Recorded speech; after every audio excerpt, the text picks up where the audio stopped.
gitondo hatekanywa ko hazokwaka izuba harimo n'ibicu bikeya mu ntara zimwe zimwe z'igihugu cacu, nayo izindi hakazorangwa ikirere kirimo ibicu vyinshi. Ahazobakanye kurusha ahandi akazo ari mu ntara za Mwaro, Gitega, Muramvya na Kayanza aho ibipimo z'iko degre Celsius 13.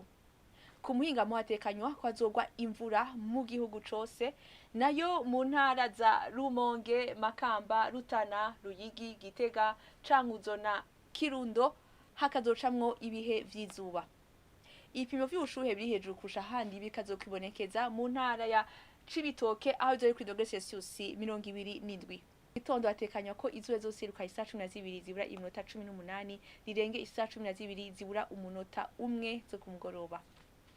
Akaba ari ngagarukiye amakuru atekanya ikirere cyo kuri uyu wa gatatu mwateguriwe n'ikigo kijejwe ibirere ca Ijebu yari Fiona Tiyinka ari bashikirije